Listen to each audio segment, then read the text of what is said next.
देता हूँ। देखो आप लोगों को पता है कि ये मेल का रिप्रोडक्टिव ऑर्गन है एंथर और फ्लेमेट, जिसे हम मिला के स्टेमन कहते हैं। एंथर को स्पोरोफाइट कहा जाता है, इसमें स्पोर बनते हैं। इन स्पोर्स को क्या कहा जाता है? पोलन ग्रेन कहा जाता है। मैंने कहा कि इन पोलन ग्रेन के अंदर दो चीजें बनती हैं, एक बनेगा स्पर्म और दूसरी बनेगी पोलन ट्यूब। ये जो पोलन ट्यूब है ये सीधी आ रही है, आप लोगों को नजर आ रहा होगा लेबल, सीधी आके ओवरी के अंदर आएगी, फिर ओव्यूल के अंदर जाके ये एम्ब्रियो सेक में खुलेगी, जैसा कि आपको यहाँ पे क्लियर कट में दिखाया जा रहा है। फिर जैसे पोलन ट्यूब बनती है तो इस पोलन ट्यूब से ये स्पर्म, ये जो ऊपर पीले कलर के पड़े हुए हैं ये पोलन ग्रेन है, इनके अंदर स्पर्म और पोलन ट्यूब मौजूद है।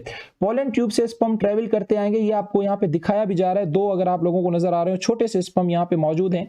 तो ये दो स्पर्म क्यों है इसका भी मैं आपको आगे जवाब दूंगा, लेकिन इसके लिए थोड़ा सा वेट करो। तो इनमें से फ्यूज एक स्पर्म होगा, ये स्पर्म आएगा सीधा, और सीधा आने के बाद पहले तो जाएगा ओव्यूल में। ओव्यूल में जैसे जाएगा तो ओव्यूल के अंदर आप गौर से देखो ये एक न्यूक्लियस मौजूद है, ओवम क्या है? मौजूद है। तो ओवम के साथ ये जैसे फ्यूज होगा तो यहाँ पे क्या बन जाएगा? जायगोट बन जाएगा।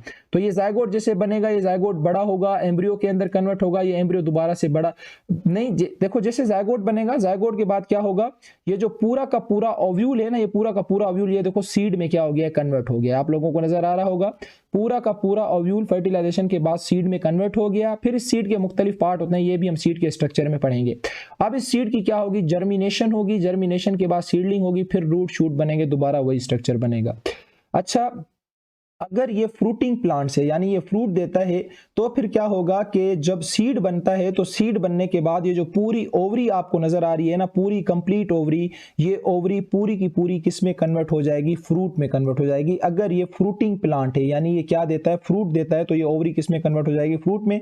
अगर फ्रूटिंग प्लांट नहीं है तो फिर ये दोबारा से क्या बन जाएगा? इस तरह से फ्लावर बन जाएगा। तो मुझे उम्मीद है कि ये वाला जितना भी किस्सा है ये आप लोगों को अच्छे तरीके से समझ आ गया होगा। अच्छा, यहाँ पे आप देखो कितने ओव्यूल है? 1 2 3 4 5 6 7 8, 8 ओव्यूल, तो मतलब 8 सीड बनेगी। आपने देखा होगा किसी के अंदर एक ओव्यूल, कोई ऐसा भी प्लांट होता है जो एक सीड देता है, तो यानी आप समझ रहे हो उसके अंदर ओव्यूल एक होता है। जो 10 सीड देते हैं उनके अंदर 10 ओव्यूल होंगे, जो 20 देते हैं उनके अंदर 20 ओव्यूल होंगे, जो 40 देते हैं उनके अंदर 40। तो सीड की कंसंट्रेशन डिपेंड करती है किसके ऊपर? ओव्यूल के ऊपर।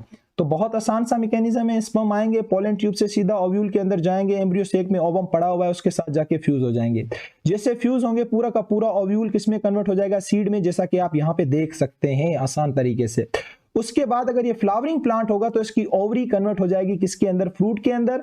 अगर ये फ्लावरिंग प्लांट नहीं होगा तो फिर सीड बाहर निकलेगा और दोबारा जमीन पे गिरेगा, सीडलिंग करके दोबारा से बड़ा हो जाएगा।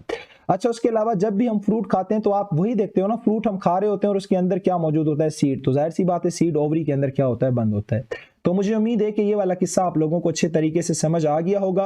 बाकी ये जो लिखा हुआ है ना एंडोस्पर्म, ये पोलर, परेशान होने की बिल्कुल भी जरूरत नहीं है, हमारा अलग टॉपिक है, उसमें ये आप लोगों को समझा दूंगा। अभी जस्ट हमारी बात हो रही थी रिप्रोडक्शन के ऊपर, तो वो भी मैंने आप लोगों को समझा दी।